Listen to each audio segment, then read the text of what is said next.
Capítulo 5 del Evangelio de Juan, versículos 28 y 29.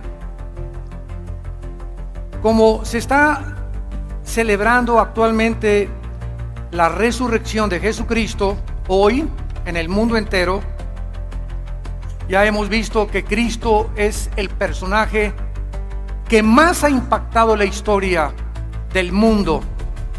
Es el único personaje de quien se celebra su nacimiento. El mundo no celebra el nacimiento, ni saben cuándo nació Buda, ni Zoroastro, ni Mahoma, ni Confucio, ni ninguno de los líderes espirituales. Pero el mundo entero en Navidad, aunque sabemos que no fue el 24 de diciembre, separan las maquinarias y separan los bancos y las empresas. A los ateos se les da también vacaciones. Yo conozco ateos que ponen hasta árbol de Navidad, etcétera, etcétera. Pero son días en los que el mundo comienza a sentir un espíritu, una sensibilidad de darse regalos unos a otros. ¿De dónde viene todo esto? Del nacimiento del Hijo de Dios. Y Cristo es tan importante como personaje que no solamente se celebra su nacimiento, sino también ahora te fuiste de vacaciones, ¿verdad? Quiero decirles algo, dichosos ustedes que no se fueron de vacaciones. En la carretera autopista del Sol Acapulco, 9 horas paralizaron el tráfico. Un calvario los que salieron a Acapulco, un calvario. La carretera Cuernavaca, 4 horas paralizada con paros de diferentes grupos con diferentes protestas. Tienes todo el año para las vacaciones y hoy me quiero ir 4 o 5 días y resulta que esos pocos días que tenemos de vacaciones se convierten en un calvario. Imagínense las mamás con bebés que se les acaba el agua o la leche o una emergencia médica, 9 horas detenidos ahí en una carretera federal. Entonces el mundo entero celebra la Semana Santa y todo el mundo anda ahorita, pues dichosos los que se quedan a disfrutar México, Chapultepec, ¿verdad? Y los arbolitos, y hay muchas cosas que hacer aquí. Puedes caminar ahorita con tranquilidad, sin smog. Ojalá que tuviera así México todo, siempre, ¿verdad? Pero Cristo es tan importante que el nacimiento y su muerte se celebra y se paraliza la industria, las empresas, los bancos, porque estamos celebrando el día en que Cristo resucitó de entre los muertos. Ahora bien, es importante aclarar algo. Cristo no murió el viernes, porque Cristo tenía que cumplir una profecía. La profecía de Jonás. Y Jesús dijo, el Hijo del Hombre tiene que estar 3 días y 3 noches en la tumba y resucitar al tercer día. Entonces, si Cristo murió el viernes a las 3 de la tarde, del viernes 3, de las 6 de la tarde del viernes a las 6 de la tarde del sábado, ¿cuántos días son? Es una noche y un día. Del sábado a las 6 de la tarde del domingo, van 2 noches y 2 días. Cristo tenía que haber resucitado el lunes, si es que murió el viernes. ¿Me van siguiendo? Entonces, ¿por qué se dice que el viernes? Porque en la Biblia dice que era el día antes del reposo. Y cuando no estudia la Biblia, sabemos que había 2 días de reposo: el reposo anual y el reposo semanal. Entonces, en esa semana, tanto el Evangelio de Lucas como el Evangelio de Juan nos muestran que Cristo no muere, ¿verdad? El día de reposo que iba a ser al otro día era el día de reposo semanal. O sea, Cristo muere el miércoles, del miércoles al jueves, del jueves al viernes y del viernes al sábado. Pero Cristo no muere el viernes. Imposible que muriera el viernes. Pero se atribuye porque no saben que en Levítico 23 había una santa convocación que mandaba a Dios descansar y cayó precisamente en el día que Cristo fue crucificado. Entonces, ¿quién fue el que puso la tradición de que murió el viernes? La Iglesia romana. Pero esto es antibíblico porque entonces Cristo no hubiera cumplido la profecía de estar 3 días y 3 noches en la tumba. Muy bien, pues vamos a hablar en esta mañana acerca de las resurrecciones, plural, y el juicio final. Vamos a descubrir esta mañana cuántas resurrecciones hay en la Biblia. Dice Juan 5, 28 y 29, Cristo hablando: no se maravillen de esto, porque vendrá hora cuando todos los que están en los sepulcros oirán su voz, y los que hicieron lo bueno saldrán a resurrección de vida, mas los que hicieron lo malo a resurrección de condenación. Vamos por orden. La Biblia menciona aquí dos resurrecciones. Una resurrección es para las almas o los espíritus que siguieron a Cristo de Pentecostés a nuestros días. Vamos a ver que antes de Cristo de la cruz, los santos del Antiguo Testamento van a resucitar hasta el final de la gran tribulación. En el arrebatamiento, en el rapto de la iglesia, solo de Cristo de Pentecostés, a los que están en Cristo vamos a resucitar. Lo vamos a ver con calma. Pero aquí hay dos resurrecciones, la de salvación y la de condenación. Ahora, esta resurrección de todos los justos tiene en la Biblia bastantes divisiones, porque vamos a ver que Cristo fue el primero en resucitar. Después, la segunda resurrección fueron los que se levantaron de las tumbas. El día que Cristo resucitó, se les aparecieron a muchos. Después, la tercera resurrección va a ser el arrebatamiento de la iglesia, es la tercera resurrección. Cristo la primera, la segunda las primicias, el arrebatamiento la tercera. Después vamos a ver en la tribulación los 144,000 que van a resucitar. Después los dos testigos que van a resucitar. Después los que van a resucitar al final de la tribulación y los que van a resucitar al final del milenio, que son los malos en el juicio del gran trono blanco, que lo vamos a ver, y van a ser juzgados por Dios por toda la eternidad. Muy bien. Vamos a Apocalipsis 20 y hay un versículo que ha puesto de cabeza a la mayor parte de los teólogos. El otro día oí en televisión a un teólogo, de cierto grupo cristiano, que dijo lo siguiente, Apocalipsis 20, versículo 4 y 5. Y vi tronos y se sentaron sobre ellos los que recibieron facultad de juzgar. O sea, no todos los cristianos vamos a sentarnos en tronos. ¿Qué es un trono? Es un lugar de autoridad, es un lugar de poder, es un lugar de gobierno. Y acuérdense que la Biblia nos muestra claramente que cuando nosotros muramos va a haber diferentes clasificaciones de rangos, va a haber en la otra vida generales, coroneles, capitanes, cabos, tenientes y soldados rasos entre nosotros. De ahí la exhortación: no se cansen de hacer el bien, no se cansen de sembrar, no desmayen, anímense, porque vuestro trabajo no es en vano. Entonces, estos tronos están reservados para los vencedores. ¿Quiénes son los vencedores? Escúchenme con mucho cuidado. Los que comenzaron a conquistarse a ellos mismos. Para que yo pueda vencer a Satanás y al mundo, tengo que conquistarme a mí mismo primero. Y estas pasiones dentro de nosotros, sexuales, de alcoholismo, de drogas, de hacer dinero, de vanagloria, de soberbia, de avaricia, de todas estas cosas, tenemos que hacerlas morir.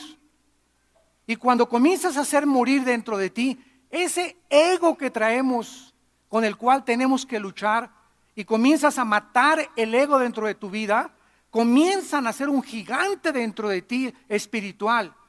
Y entonces el diablo, ¿verdad?, no tiene parte contra ti. No hay ninguna forma en la que se te pueda meter. ¿Por qué? Porque estás bajo el amparo y la sombrilla de Dios. El que habita al abrigo del Altísimo morará bajo la sombra del Omnipotente. Dice en Efesios: el que vive cerca de Dios vivirá protegido por Dios. Entonces, cuando nosotros comenzamos a vencernos a nosotros mismos, a vencer la impureza sexual, a vencer la gula, a vencer todos esos pecados, el egoísmo, el vivir para mí, el no importar por la gente, comienza a crecer un gigante espiritual dentro de mi vida.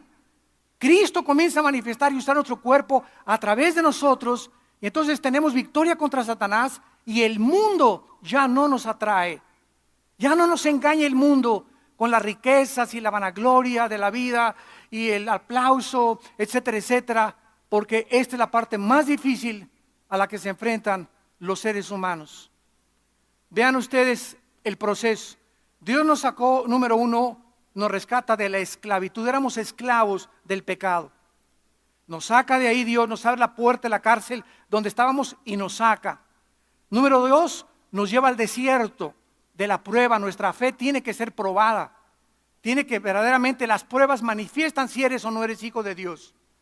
Si ahorita se te acaba el negocio, o te abandona la esposa, o te abandona el esposo, y te comienzas a hundir, significa que esa fe que tenías no era la fe bíblica. No tenías un cimiento sólido. Estabas parado sobre arena y vinieron las lluvias y los vientos y tu vida se fue al suelo, tu casa se fue al suelo porque no estaba sobre la roca. Entonces nuestra fe tiene que ser probada. Del desierto, una vez que nuestra fe es probada, entramos a la tierra de Canaán. Los judíos no entraron porque su fe no fue la fe que Dios quería que tuvieran. Les dio agua, les dio comida en el desierto, les mandó codornices y seguían murmurando y quejándose, y para qué soy cristiano, y para qué me sacó 10 de esto, y siguieron, y ahí se quedaron muertos en el desierto. Y después entramos a la tierra de Canaán, a la abundancia. Dios nos quiere bendecir, nuestra familia, nuestros hijos. Dios no es enemigo que tengas un buen coche, que tengas una buena casa, que tengas un buen trabajo, pero ahí es en la abundancia cuando comenzamos a subir al éxito. Mi negocio prosperó, ya soy famoso, ya soy cantante, ya yo soy deportista, estoy cotizado. Ahí es cuando el hombre llega a la abundancia, cuando no puede manejar el éxito. Ahí es cuando nos descomponemos arriba. Cuando llegamos a la cumbre nos descomponemos. Y ahí están los artistas. Llegan a ser famosos y ya chiquita, tú no eres tan bonita como la otra, y se casan 3, 4 veces. Divorcios a cada ratito entre los artistas. Los deportistas igual, los cantantes se llenan de soberbia, los políticos lo mismo. Y dentro de los cristianos no somos diferentes. Solamente hemos sido perdonados por los pecados, pero tenemos que luchar ahora y tenemos el poder para que cuando Dios te quiera bendecir con dinero, con prosperidad, tú estés listo para poder manejar esa prosperidad. Por eso ese falso evangelio de la prosperidad, ¿verdad?, es una herejía. Porque no es verdad que Dios quiera darle a todo mundo dinero y hacerlos ricos a todos. Dice la Biblia que si Dios le hubiera dado dinero a muchos de ustedes, hubiera sido una maldición para ustedes. Porque si cuando viene el dinero y la bendición de Dios, tú no tienes el carácter para manejar el dinero, desperdicias el dinero en cosas vanas y superfluas. Pero cuando estás manejado por Dios y con la sabiduría de Dios y con la fortaleza de Dios, y Dios bendice porque nos quiere bendecir, ese dinero lo vas a usar para propagar el evangelio de Cristo. Lo vas a usar para el reino de Dios. Y Dios no te va a quitar que vivas con $500,000 mientras le entregues otro $500,000 a la obra de Dios. Dios no te va a quitar si ganas 2 millones de pesos. No, Dios solamente te pide 15, 20, 30% de lo que está en tu corazón. ¿Para qué? Para que no te hagas avaro ni pongas el dinero como un ídolo. Entonces, mientras eso no sean ídolos, Dios nos sigue bendiciendo. Y por eso muchos de ustedes, amados santos de Dios, se quejan. Ay, ya viste ese hermano, se compró un carro nuevo. Y ya viste la hermana, hasta de China poblana anda vestida. Y ya viste ese hermano, la casa tan bonita que tiene. Y tal vez esas personas son personas que son generosas con Dios. Y por eso Dios las está bendiciendo. ¿Quiénes son los que quejan? Los que nunca dan. ¿Quiénes son los que se quejan? Los que nunca dan nada a la obra de Dios. Entonces es importante que entendamos esto. La abundancia es peligrosa cuando no tenemos el carácter para manejar lo que Dios nos da. Entonces estos tronos de Apocalipsis 24 son cristianos que fueron vencedores, vencieron sus pasiones. Dichoso el varón, dice Santiago, que vence la tentación, vencieron el mundo, vencieron a Satanás, merecen reinar, gobernar por toda la eternidad con Cristo. Y vi las almas, dice, de los decapitados. El anticristo usará la guillotina. Esta palabra decapitados es la palabra hebrea pelequizo, que significa cortar la cabeza. Lo mismo que se usó en la Revolución Francesa con Robespierre, el anticristo va a usar la guillotina, les va a cortar la cabeza. Una vez me preguntaron, oiga, ¿qué forma va a usar el anticristo para matar a los que no reciban la marca del 666? ¿Los va a ahorcar? ¿Fusilar? ¿Les va a inyectar una inyección letal? No, la Biblia dice, les va a cortar la cabeza. La guillotina se va a volver a poner de moda. Y actualmente estamos viendo ya que muchos grupos están usando, ¿verdad?, la guillotina, o sea, el hacha o lo que sea, y por todos lados estamos viendo ya descabezados, ¿verdad?, por todos lados. Ya gente descabezada, ya los criminales están quitando la cabeza a muchas personas. Entonces, las personas que se nieguen a recibir la marca van a ser decapitados por causa del testimonio de Jesús. Los que no habían adorado a la bestia ni su imagen y no recibieron la marca en su frente ni en sus manos, y vivieron y reinaron con Cristo 1000 años. Pero lo que nos atañe es el versículo 6, 5 y 6. Pero los otros muertos, ¿cuáles otros muertos? Los otros muertos no volvieron a vivir, o sea, no resucitaron hasta que se cumplieron 1000 años. Aquí vemos que hay una resurrección después del milenio, ¿correcto? Vamos bien. Esta es la primera resurrección y aquí es donde muchos teólogos se han enfrentado, diciendo que el rapto va a ser al final del milenio, que porque aquí está diciendo que esta es la primera resurrección, porque estos muertos van a resucitar después del milenio. Entonces, esto es una muy mala exégesis, o sea, una forma de interpretar la palabra de Dios, porque si es así, entonces la resurrección de Cristo, ¿dónde la ponemos? ¿En tercero, en cuarto, en segundo o en quinto lugar? Vayamos a 1 Corintios 15. Qué importante es trazar bien la palabra de verdad. Dice 1 Corintios 15, versículo 22 y 23. Y es el mismo apóstol Pablo el que nos dice el orden, la cronología de la resurrección. Porque así como en Adán todos mueren, también en Cristo todos serán vivificados. Pero cada uno, o sea, cada resurrección, en su debido orden, porque Dios es un Dios de orden. Hay un orden para las resurrecciones.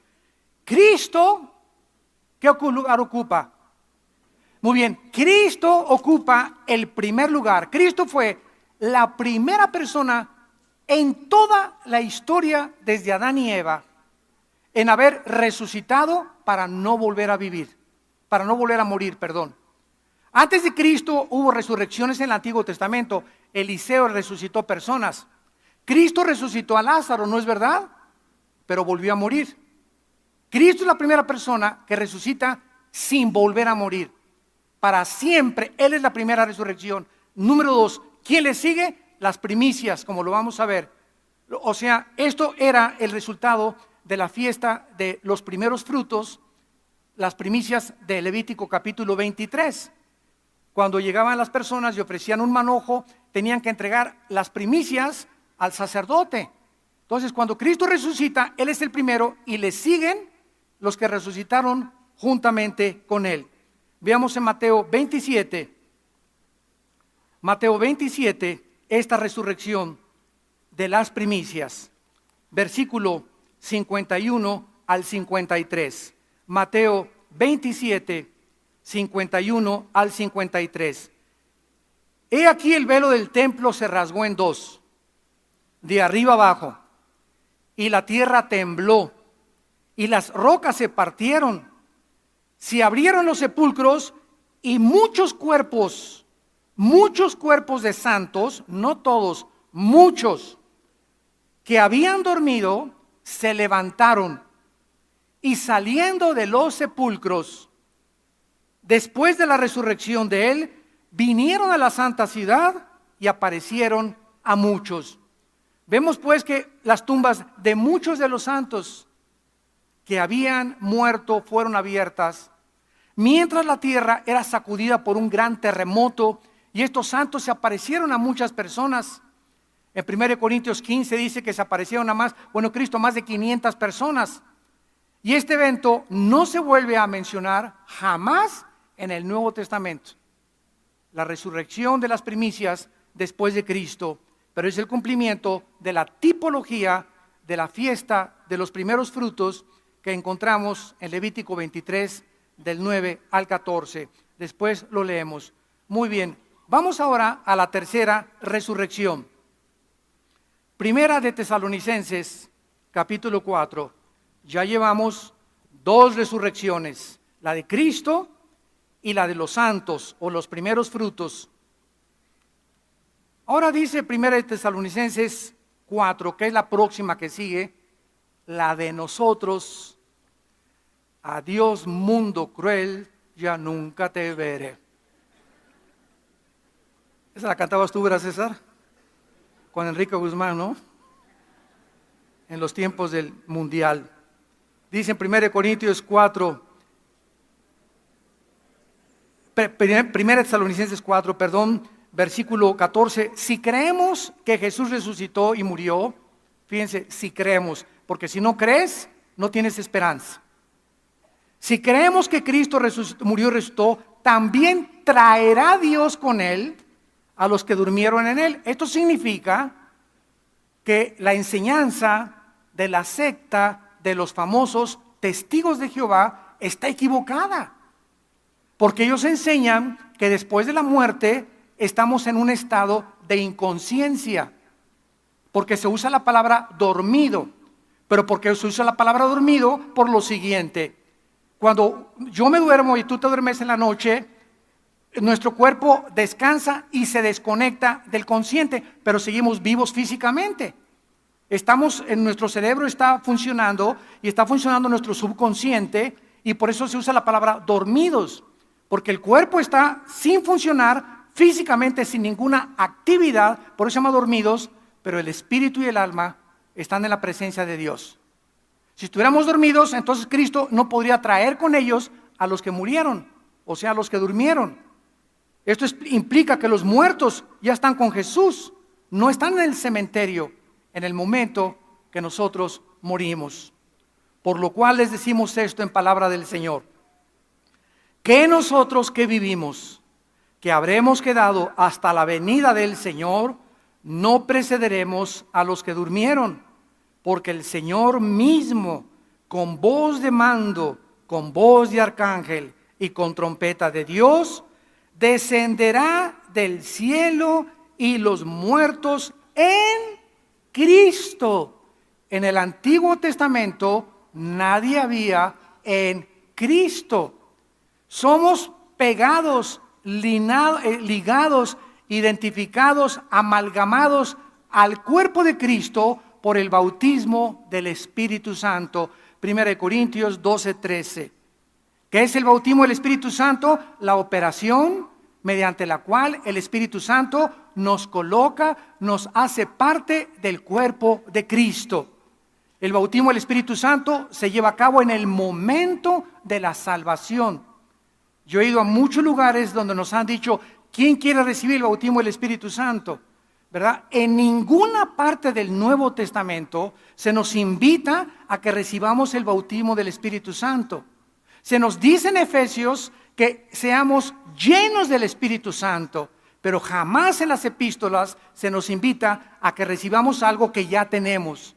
Esto sucedió una vez para siempre, cuando recibimos a Cristo, estamos sellados, bautizados, estamos completos, dice Colosenses 2 en Él.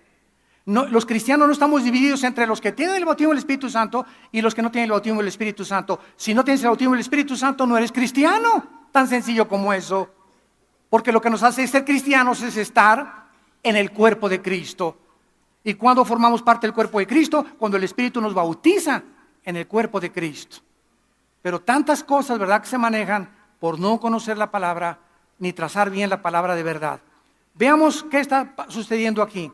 Versículo 17. Luego nosotros, los que vivimos, o sea, somos esta generación tal vez, los que hayamos quedado, seremos, la palabra es arpazo, con Z, arpazo, que significa ser sacado de en medio súbitamente o con fuerza. Arpazo es esto, es la palabra que se usa también para el secuestro. Cuando agarras a alguien y la jalas y le escondes. Entonces, súbitamente, millones de personas en el mundo vamos a ser sacados, arrebatados, por eso se usa, con fuerza, ¿verdad? Con el poder de Dios, vámonos. Y aquí se queda el traje, los zapatos, todo tu reloj, tu anillo de casado, la cartera que traías, se queda todo aquí, totalmente en el suelo. Salimos de nuestro cuerpo y mientras vamos saliendo de nuestro cuerpo va siendo transformado, lo vamos a ver, a la semejanza del cuerpo de Cristo que Él resucitó. Va a ser igualito nuestro cuerpo al de Cristo. Vamos a verlo.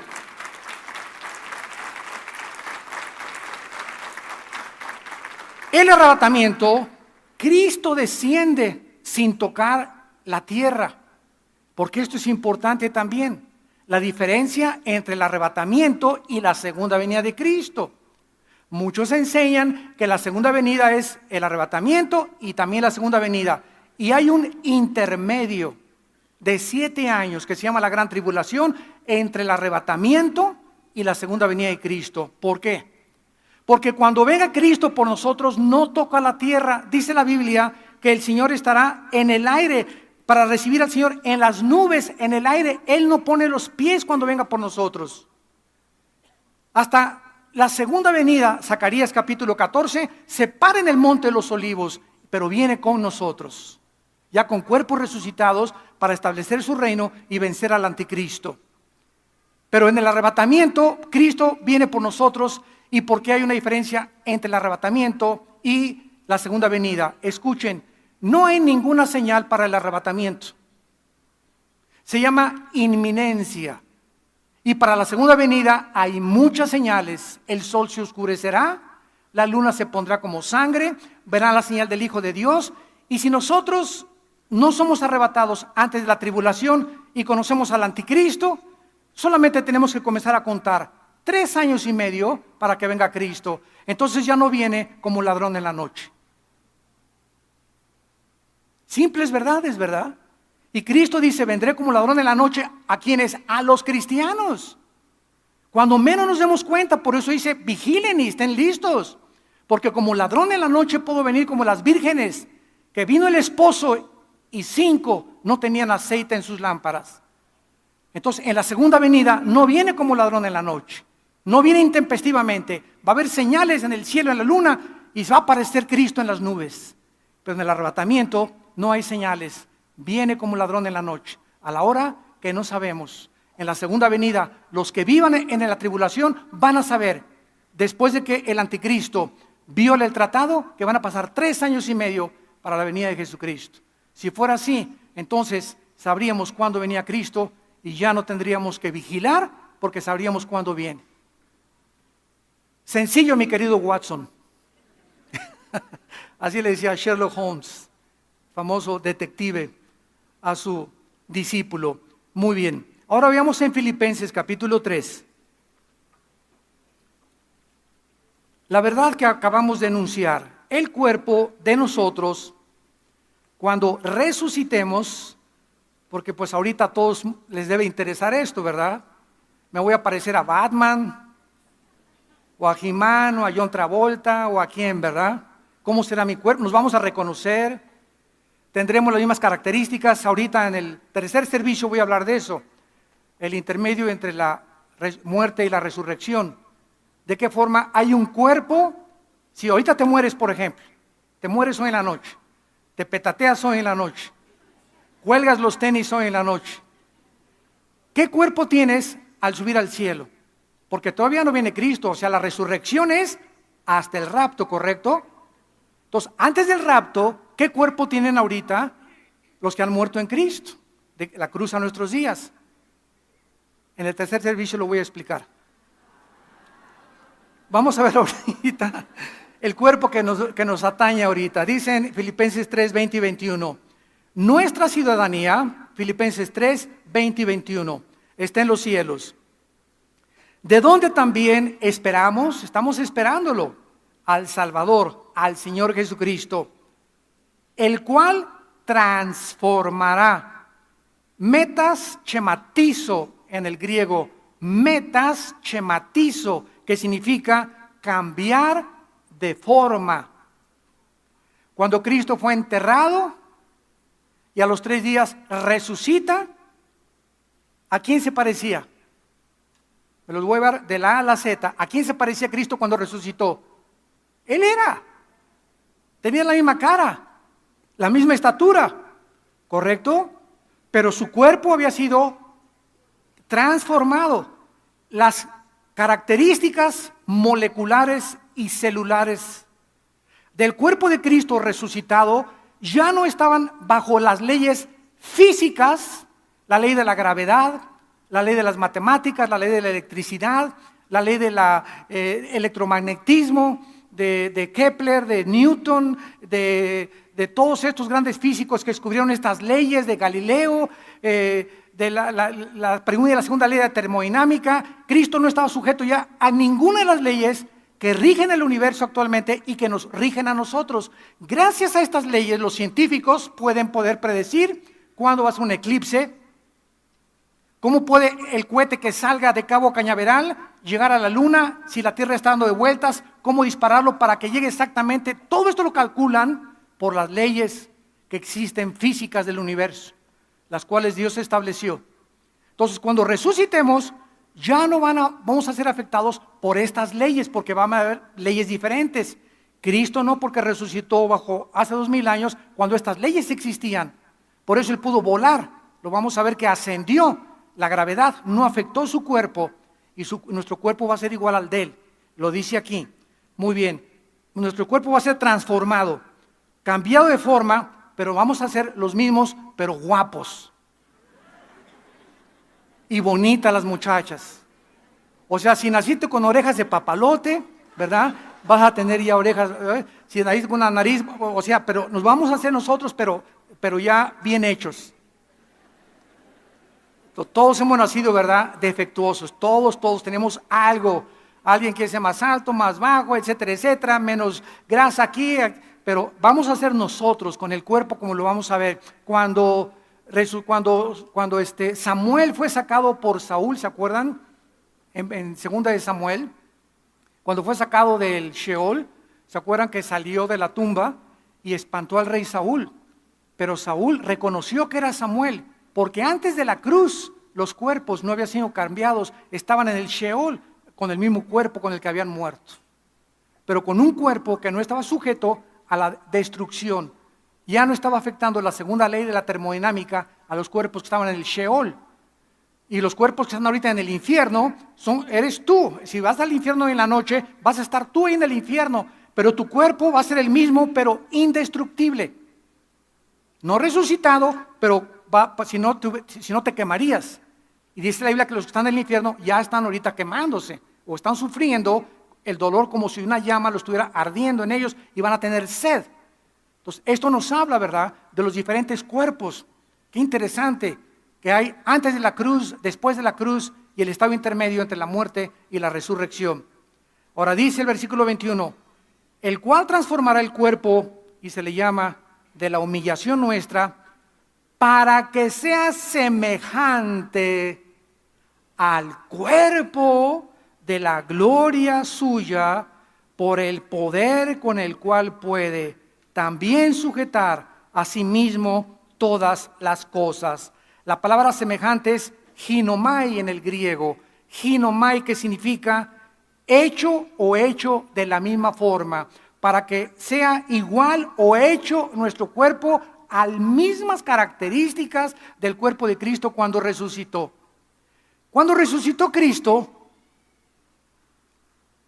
¿tenía sangre? Oigan, contesten pronto, no le saquen. Claro que no, su sangre, la vida de la carne está en la sangre. Su sangre fue completamente, cuando le atravesaron la lanza, dice Juan, vi una gota de agua mezclada con sangre. Los cardiólogos de la época moderna dicen que cuando la gota se mezcla de sangre con el agua es por muerte de rotura del pericardio. O sea que cuando el soldado le atravesó el centurión el costado a Cristo, su pericardio estaba roto y por eso salió esa agua con sangre. Y eso nos explica de qué murió Cristo. ¿De qué murió Cristo? Pregunta de los 64,000 pesos.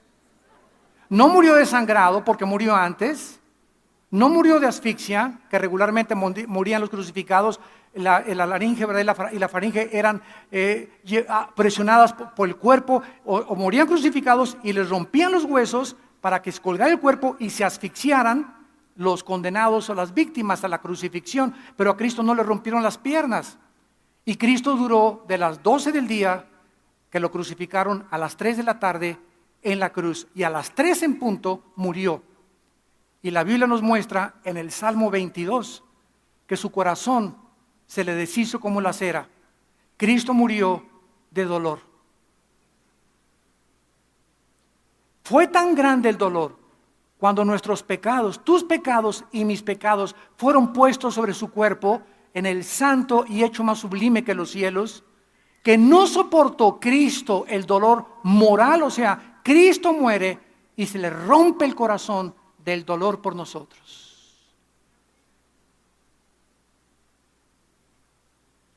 Nuestros pecados le quitan la vida al Hijo de Dios.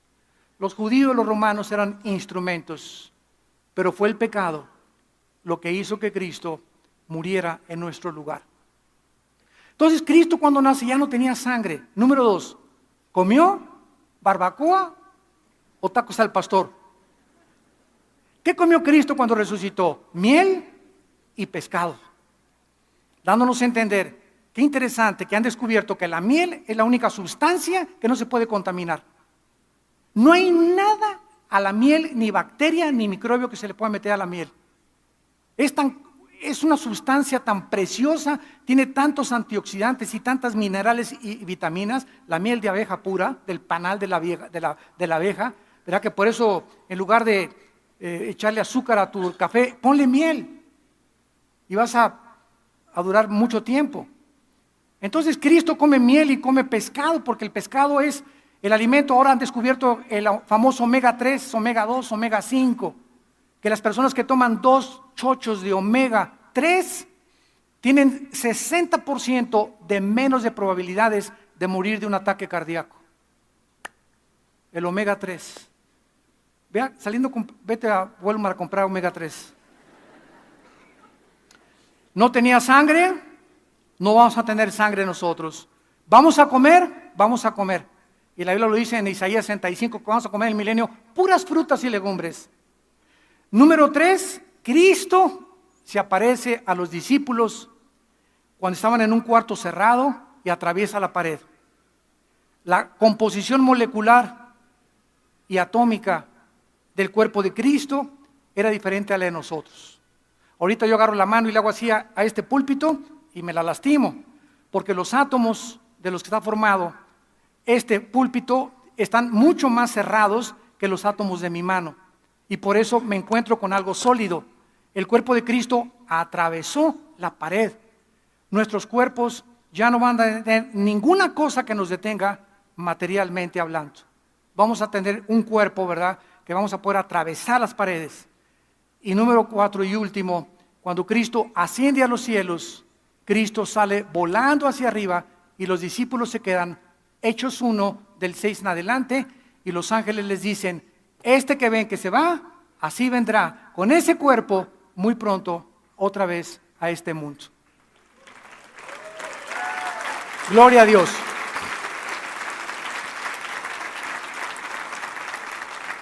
No sé cuántos de ustedes hayan soñado con volar. Muchas manos levantan. Los demás están contentos dormidos. Pero yo particularmente, yo sueño muchas veces así que vuelo. Y como que yo puedo dirigir así el vuelo y regreso. Y me hago así, comienzo a volar. Ya hace mucho que no sueño, pero tuve mucho tiempo que soñé que volaba. Bueno, nuestra cuarta característica va a ser que vamos a volar. Ahorita, si quisiéramos ir a la orilla de nuestra Vía Láctea, nos tomarían millones de años yendo a la velocidad de la luz, 300,000 kilómetros por segundo. Y cuando Einstein descubrió la fórmula E igual a mc al cuadrado, que la energía es igual a la masa, o la masa es igual a la energía, dando la teoría famosa de la relatividad. Einstein estaba explicando y postulando que es imposible la conquista del espacio. Nunca vamos a llegar más allá de Marte por el tiempo y la velocidad. Entonces no tenemos ni idea de lo que estamos hablando cuando la guerra de las galaxias y que vamos a conquistar las galaxias, ¿verdad? Son puras marihuanadas. Vamos a la cuarta resurrección, Apocalipsis capítulo 11. ¿Y tú que te quieres quedar en este mundo? ¿Qué es lo que Cristo vino a hacer, amados santos de Dios? Nos vino a quitar el temor de la muerte. ¿Qué vino Cristo a hacer? A quitarnos el temor de morir. Hebreos 2, 14 y 15. Por cuanto los hijos participaron de carne y de sangre, Él también participó de lo mismo. Tomó un cuerpo como el de nosotros, para poder, ¿verdad?, librar a todos los que estaban temerosos de morir. Éramos esclavos por el miedo a la muerte. Y Cristo viene y con el Evangelio rompe el misterio de la muerte y nos dice: yo soy la resurrección y la vida. Y así como yo resucité y me les aparecía a más de 500 y he aquí que vivo por los siglos de los siglos, esta vida es cortísima, cortísima la vida que tenemos. Y dice Pablo, si a mí alguien me preguntara, Filipenses capítulo 1, ¿qué prefieres, Pablo, vivir o morir? Qué pregunta más tremenda, ¿eh? ¿Qué contesta Pablo? Bueno, se queda pensando, y creo que no lo pensó demasiado. Vivir si es para Cristo, pero morir es ganancia. Y por eso la Biblia está llena, dichosos los que mueren en el Señor. Y sí, le lloramos a la mamá, lloramos a la esposa, al hijo y lo que tú quieras, ¿verdad? Pero va acompañado con un gozo, que vamos a volver a ver a nuestros seres queridos, que unos se adelantan, unos van por delante de nosotros, ahí vamos todos detrás, todos ahí vamos, en filita india, a la tumba. Y de repente todo se acabó, tus sueños, tus ambiciones, tu vanagloria, tu pecado, todo lo que hiciste se acabó para siempre. Tenemos una corta vida para invertirla en el reino de Dios, en vivir para el Señor, en ganar las almas, en hacerle bien al prójimo y vivir para los demás, porque nuestro trabajo va a ser recompensado. En la cuarta resurrección, en Apocalipsis 11, dice el versículo 7, que habla de los dos testigos que se van a levantar al final de la tribulación. Unos dicen que son Moisés y Elías. Es posible por los milagros que se repiten que van a hacer, pero en fin, cuando hayan acabado su testimonio, o sea, los dos testigos, la bestia que sube del abismo hará guerra contra ellos y los vencerá y los matará. ¿De dónde va a salir el anticristo?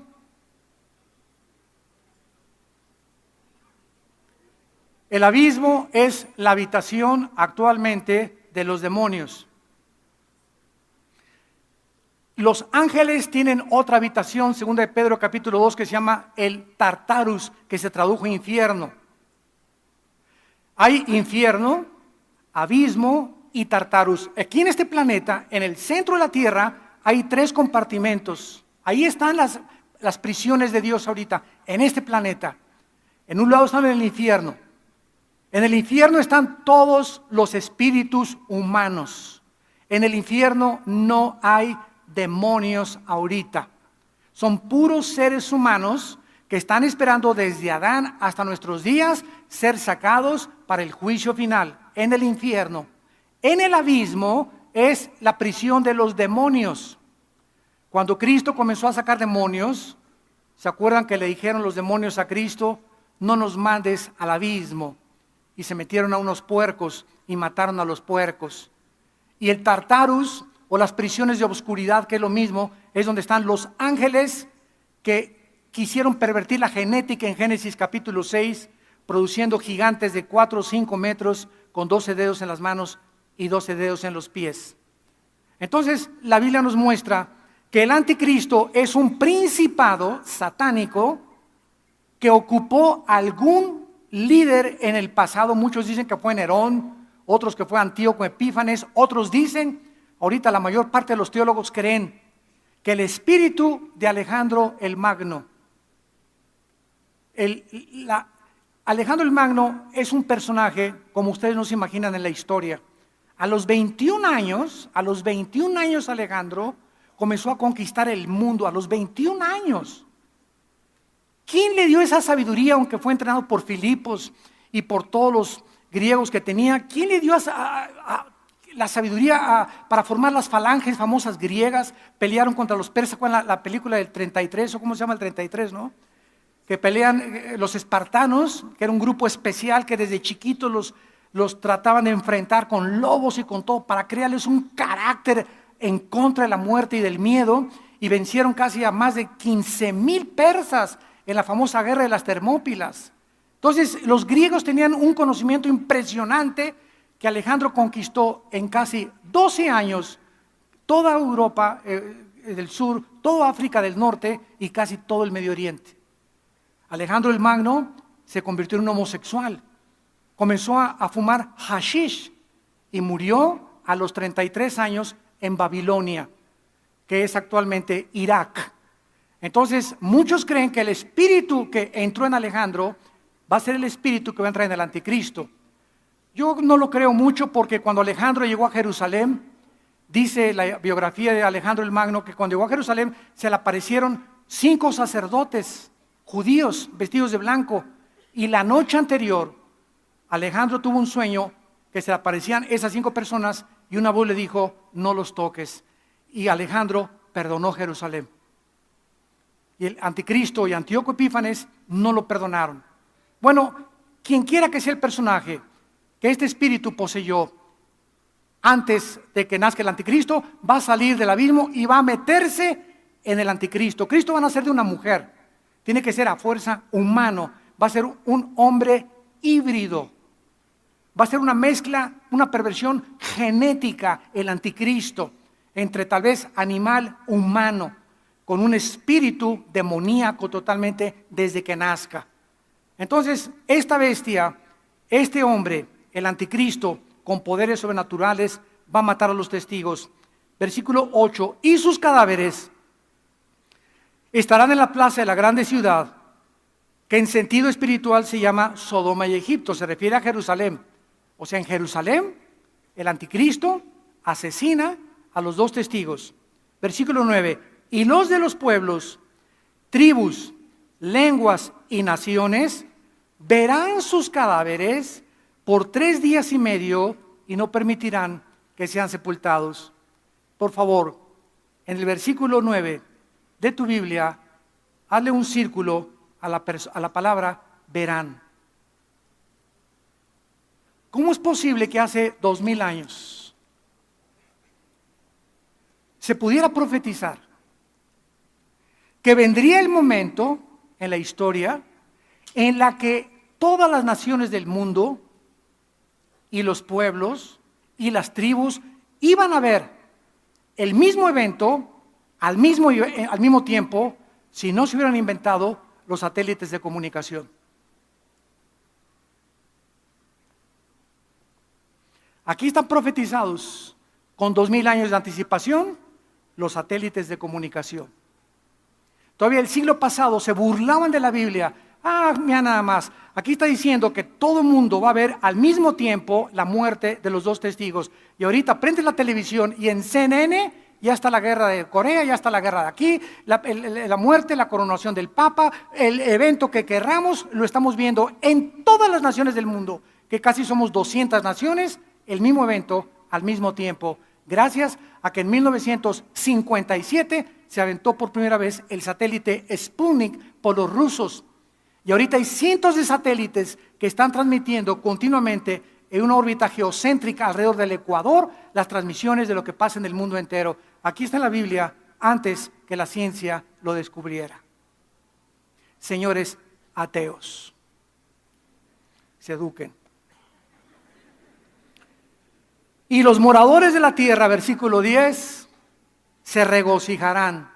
Todos estarán, imagínense nada más la insensibilidad a la que el mundo se está dirigiendo, a la deshumanización del ser humano, donde cada vez tenemos menos sentimientos los unos por los otros, donde cada vez el ser humano ve al ser humano como un objeto a quien usar y no a quien bendecir, a quien explotar y no a quien ayudar. Van a estar felices el mundo, mataron a los dos testigos. ¿Y por qué estaban felices? Y se alegrarán y se enviarán regalos, porque estos dos profetas habían atormentado a los moradores de la tierra. El Evangelio de Jesucristo tiene dos efectos: olor de vida para vida, olor de muerte para muerte. Hay gente que yo le he hablado de Cristo y me dicen, el otro día cenamos con mi mamá que cumplió 87 años, por cierto, en su cumpleaños pasado, ahí en Cuernavaca le hicimos una fiesta y fue una señora bien famosa, pero bien famosa, me reservo su nombre, y comencé a testificarle. En la mesa se sentó con nosotros y con su esposo, con mi mamá, y cuando le comencé a testificar, inmediatamente, no me hable de la Biblia, así. No me hables de estas cosas. Yo tengo mis creencias y yo tengo mi filosofía oriental y yo no quiero que me hable de esas cosas. Se terminó la conversación, muchacho. ¿Está bien? Con permiso, discúlpenme. Pero nos damos cuenta que hay gente que le hablas y se enojan. Se sienten atormentados. O comienza a hablar de Jesús y ya vas a comenzar con estas cosas, mejor me voy. Oye, pero estoy hablando de Jesús, no, mejor háblame de, ¿quieren que mejor les hables de Hitler y para que bailen el jarabe tapatío? Increíble, pero cierto. Bueno, esto va a suceder. Y versículo 11, y entonces a los 3 días entra en ellos el Espíritu de vida, enviado por Dios, y se levantan sobre sus pies, y cayó gran temor sobre los que lo vieron. Esta es la cuarta resurrección. La de los 2 testigos. La quinta resurrección, Apocalipsis capítulo 7. La quinta resurrección, Apocalipsis capítulo 7. Los 144,000 sellados por Dios. Dice el versículo 9. Después de esto miré una gran multitud, la cual nadie podía contar, de todas las naciones, tribus y pueblos, lenguas, delante del Cordero, vestidos de ropas blancas, con palmas en las manos, clamaban a gran voz diciendo: la salvación pertenece a nuestro Señor que está sentado en el trono. Versículo 13, entonces uno de los ancianos habló diciéndome: estos que están vestidos de ropas blancas, ¿quiénes son y de dónde han venido? Yo le dije: Señor, tú lo sabes. Y él me dijo: estos son los que han salido de la gran tribulación y han lavado sus ropas y las han emblanquecido con la sangre del Cordero. Los 144,000, con una grande multitud, tal vez de personas que ellos ganaron para Cristo, resucitarán en esta quinta resurrección. Esto no es el rapto, ¿verdad? Este evento tendrá lugar después del arrebatamiento de la iglesia. Entonces, la primera resurrección que vimos en Apocalipsis 24 y 5 no puede ser la primera después del milenio, porque la primera fue Jesucristo. Y si comenzamos el orden cronológico de las resurrecciones, nos damos cuenta en qué orden van a ir apareciendo cada una de ellas. La sexta resurrección en Daniel capítulo 12. La sexta resurrección, Daniel capítulo 12. Dice así la palabra de Dios. Entonces, versículo 2, muchos de los que duermen en el polvo de la tierra serán despertados, unos para vida eterna y otros para vergüenza y confusión perpetua. Los entendidos resplandecerán como el resplandor del firmamento, y los que enseñan la justicia a la multitud como las estrellas a perpetua eternidad. La expresión en Cristo, recordamos, es para los santos de Pentecostés al arrebatamiento. Los santos del Antiguo Testamento no es atribuido a la resurrección de la iglesia. Van a ser 2 resurrecciones totalmente diferentes. Y terminamos en Apocalipsis capítulo 20, versículo del 11 al 15, donde vemos la última resurrección, la resurrección de todos ustedes que nos oyen y a través de la televisión, que has querido vivir a tu manera, porque te gustó la canción de Frank Sinatra. Una vez me preguntaron, ¿ya sabe usted cuál es la canción que van a cantar en el infierno? A mi manera. Porque todos los que están en el infierno vivieron a su manera. No, a mí no me enseñes, no quiero los 10 mandamientos de Dios, no quiero hablar de Cristo. Y muy bien, pues vas a pasar la eternidad cantando a mi manera. Porque a tu manera quisiste vivir. Porque el que quiera salvar su vida la va a perder. Pero el que la pierda por causa de mí, la va a salvar. Y tienes esta vida, únicamente esta vida, persona que me escuchas, y a través de la televisión, para que tú escojas y determines dónde quieres pasar la eternidad. Dice Apocalipsis 20, versículo 11. Vi un gran trono blanco y al que estaba sentado en él, de delante del cual huyeron la tierra y el cielo, y ningún lugar se encontró para ellos. O sea, todos los que no han resucitado, desde Adán hasta acabar el milenio, van a seguir ahí en el centro de la tierra y van a resucitar hasta después de los 1000 años, que es la última resurrección, que es la de los malos. Y enfrente de ellos, cuando estén enfrente de Dios, en el trono blanco, este trono no se nos dice dónde va a estar, pero vemos que van a ver cómo la tierra va a desaparecer. Y ahí van a ver que donde tenían puestos sus objetivos, sus esperanzas, donde habían invertido su dinero, en este planeta que está a punto de ser desintegrado, ¿verdad? En el basurero que estamos viviendo ya, que hemos hecho nosotros con el pecado, ahí van a ver que ese planeta que creían que habían puesto esperanza, va a desaparecer para siempre. Con todas sus esperanzas y los sueños que tenían, va a desaparecer para siempre. Enfrente de ellos. Y vi a los muertos, versículo 2, grandes y pequeños de pie ante Dios.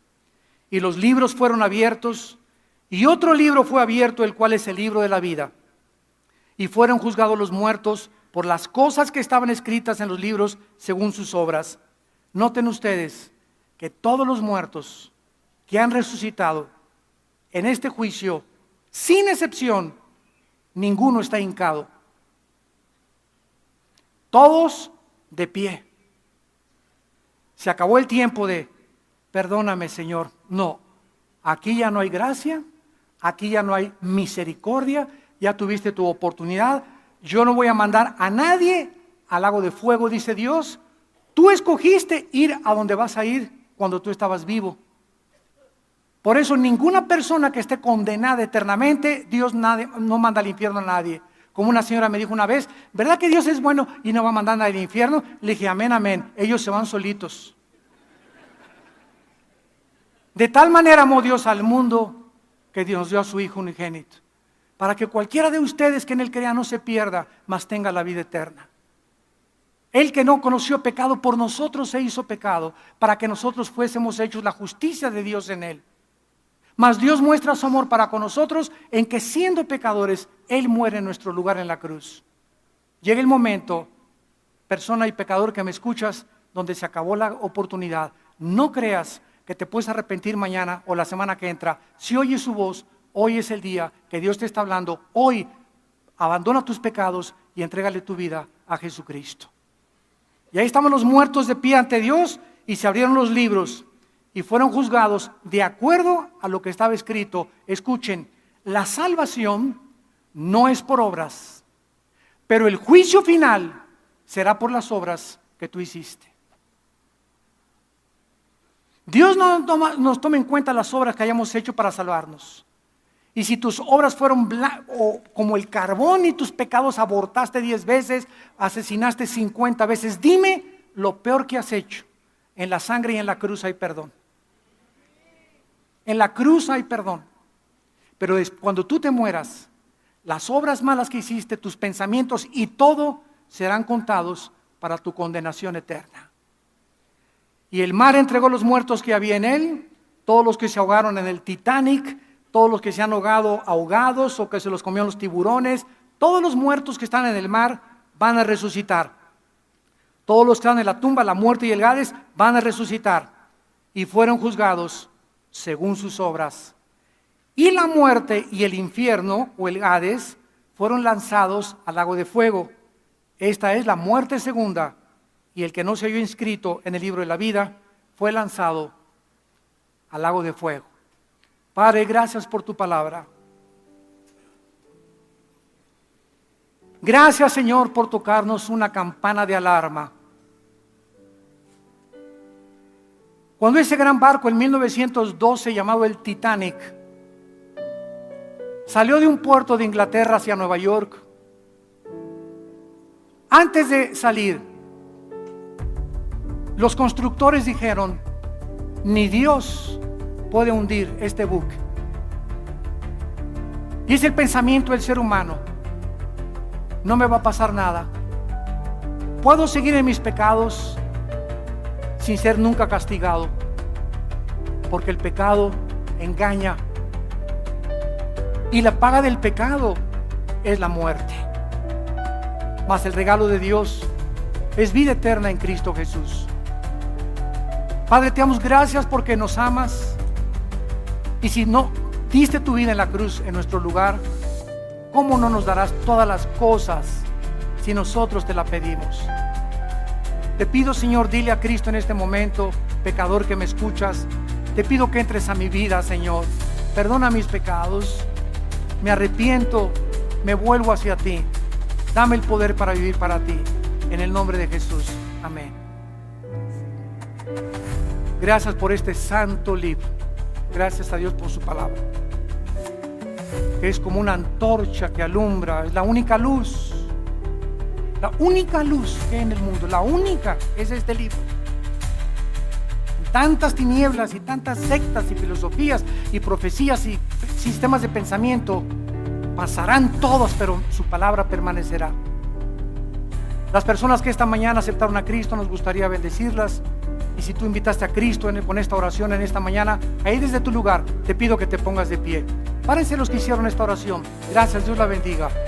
Gracias, que Dios te bendiga. Gracias, que Dios lo bendiga. Gracias a Dios. Gracias, señorita. Gracias, joven, gracias. Dios te bendiga, gracias. Gracias por estas almas, que Dios la bendiga. Gracias a Dios. Nos ponemos de pie para recibir la bendición pastoral. Los que quieran recibirla, desde luego. Los que quieran extender su mano hacia acá, lo pueden hacer en señal que reciben esta bendición. Dios bendiga tu vida. Dios bendiga tu matrimonio. Dios bendiga a tus hijos. Dios bendiga el fruto santo de tu vientre. Dios bendiga tu trabajo. Dios bendiga tu entrada y tu salida. Dios bendiga tus alimentos que diario Él te provee para que nunca te falten en tu casa. Dios bendiga tus animales domésticos. Dios te guarde y te proteja cuando andes en la calle, que regreses a tu casa sano y salvo. Dios te llene de su conocimiento y de su inteligencia espiritual para que siempre abraces y apruebes lo mejor, para que andes como es digno del llamamiento que nos ha hecho, que sin santidad nadie verá a Dios, y que si invocamos a aquel que sin acepción de personas nos juzga según nuestras obras, andemos con temor durante todo el tiempo de nuestra peregrinación, sabiendo que la sangre de Cristo fue el precio que se pagó por nuestras almas. En el nombre de Jesús les bendecimos y que el Señor ponga su paz en tu vida. Amén.